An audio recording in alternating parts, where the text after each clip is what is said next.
Yo, yo, yo, yo, what's up, what's up? This is your Papa Emo once again. Kumusta mga ka-flip? Ngayon na lang tayo ulit. So today, pupunta tayo ng Makati Central Square or Makati Cinema Square, MCS rather.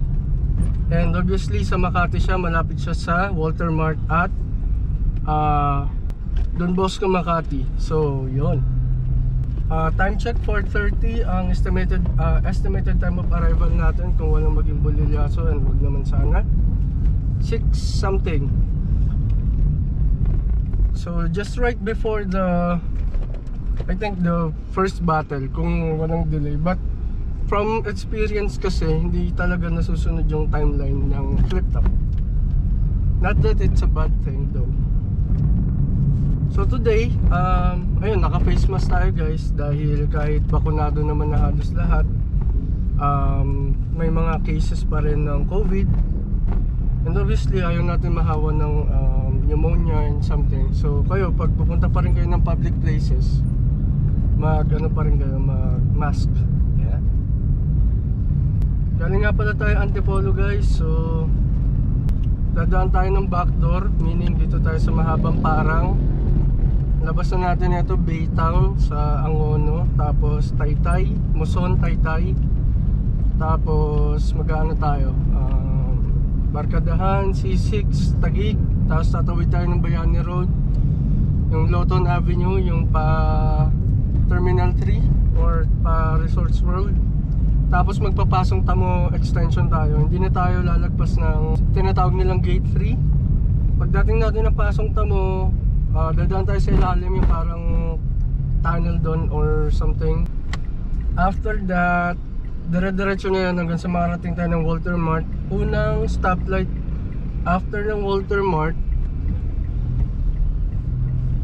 kakanan tayo at doon na tayo maghahanap ng parking lot. So speaking of parking lot, first time kong mag-auto papunta doon. First time kong mag-auto sa flip top event pala. Madalas motor, pero as you can see, it's raining, right?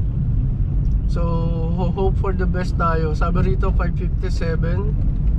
Hindi ko naman na hinahabol yung mga footage before the battle kasi talagang minsan marami yon, kumakain din ng ano lang, personal experience lang natin. Tapos abangan nyo to sa flip top related channel ko. Hiniwalay ko na siya sa Papa Emo TV na ngayon ay Papa Emo Rides na. So bali ang name ng motovlog ko, channel ko ay Papa Emo Rides, yan. Ang pinaka production fit ay Papa Emo TV, yan. Total, well, one man team naman talaga tayo. So ayun nga mga guys, no, kumusta ang tagal. Bali since Flip Top Festival ng 2020, check nyo pala yung video nun. Ang next ko ay Universiculo 11. I think it was 2022, last year. Last year hindi ako nakapag-ahon. So technically ito yung pinakauna kong ahon since 2019. Kasi taon-taon ako nag-aahon. Nag-start ako ng 2015. Ahon 4 ata. Ahon 4 or ahon 5. Kasi ahon 5, ahon 6, ahon 7, ahon 8, 9, ahon 10. Tapos walang 2020 Tapos yung 2021 naman private, 'di ba? Sila lang sa Tanawan, Batangas. Yung Libcram versus M-Site.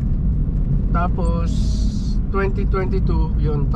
So tama, 11, 12, 13 yung na-miss ko. So na-miss ko lang talaga doon. Technically yung 13 lang kasi yun lang naman yung open for public. 2020 obviously closed because of the COVID. 2021 closed door. 2022 yung hindi ko napuntahan. Ang nangyari kasi last year, na-approve na yung leave ko 15 tsaka 16 last year. Ang masakit, na-move naman yung sked ko, so nawala sa akin yung leave. Yun. So first time din natin dadalhin si Junos somewhere over there. Ayan, so samahan nyo ako guys. Mamaya ikutin natin yung TIU Theater. Actually Sinehan talaga siya guys dati, maliit na sinehan. Parang mga close to 100 lang ata pwede manood or less than. Tapos ngayon, standing capacity na, standing only lang siya, standing only room. So yung mga nagbabalak magsama ng girlfriend, asawa, ganyan, set expectation, matao, magulo, puro barako. May mga klase din. Class talaga, talagang nood lang, tapos mayaman, ganun. Generally, hindi siya magulo pala. Sorry. Hindi siya magulo. Maayos naman siya. Yun lang talaga, medyo crowded kasi maliit yung lugar actually. Tapos marami nanonood. Tapos lalo na ngayon, ahon. Year-ender kasi to eh. So maraming pupunta rito. And wala lang tayong ticket eh. Pakita ko sa inyo yung mga laban. Pero i-flash ko na lang sa screen. Technically, ang pinunta natin talaga dito si Sac Maestro. Yan, Sac Maestro. Kasi I'm still hoping na babalik ang dating Sac Maestro. And then, who else? GL, nasa day 1 si GL. Yan. And for me, personally, nung medyo bata-bata pa tayo, nagde-day 1, day 2 talaga ako. Like straight day 1, tas uwi, tulog, tas day 2. Hindi pa tayo nagbabalag nun. Sayang nga eh. Yan, so ito yung mahabang parang guys. Dulo na ng mahabang parang.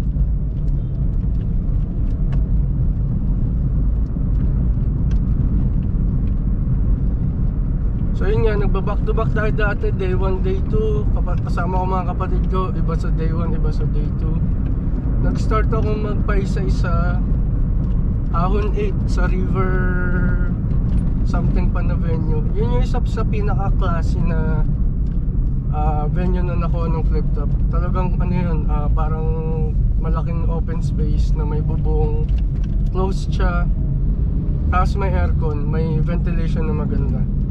Although laban yun ni Mot tsaka ni nung day 2, laban ni Mot tsaka ni Sorhenyo. Hindi ako nakanood nun, day 1 lang ako nakanood kasi yun ay na-approve ng Live. Ayun. Tapos nung Flip Top Festival, isa ako sa mga unang bumili ng ticket. Wala pang ina-announce kung saan. Nabili ko yung ticket, ito pa malupit. Nabili ko yung ticket, 250 each, day 1, day 2. So pati Flip Top Festival 1 and 2 pinanood ko yun. Nanood ako ng live sa MOA yun, sa may MOA grounds. SM City by the Bay ba tawag doon? Anyways, alam niyo na yun. Malapit sa Soler. Yan.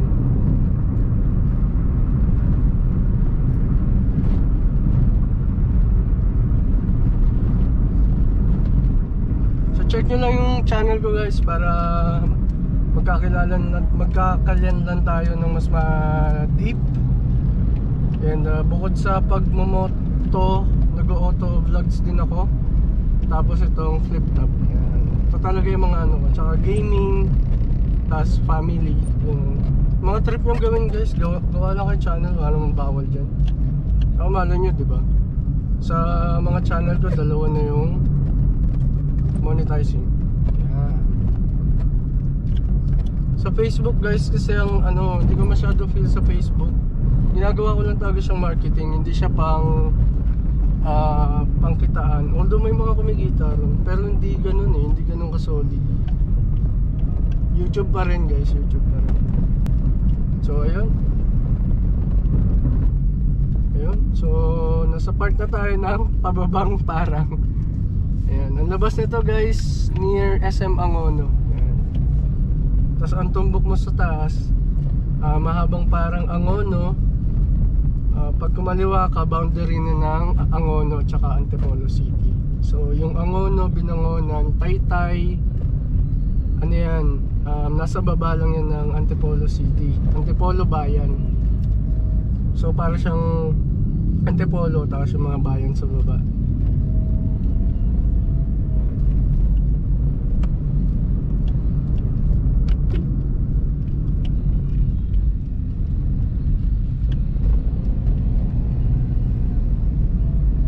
Sa pagdadrive naman guys, nag-start lang tayo June 2022 lang.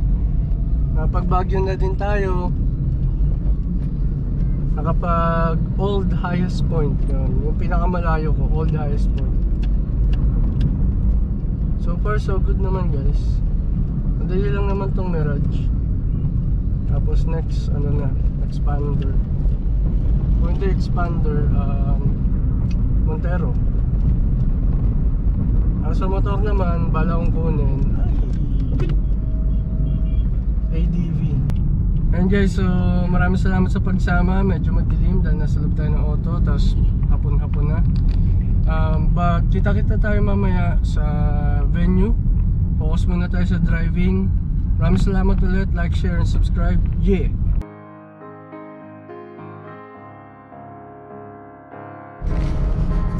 Yon. Thank you so much ulit sa pagsama sa akin mga ka-flip. This is your Papa Elmo once again. So sobrang saya, solid. Kahit may na-miss tayong halos dalawang battle, okay lang. Kasi halos lahat ng inabutan natin magaganda, solid na laban na talaga.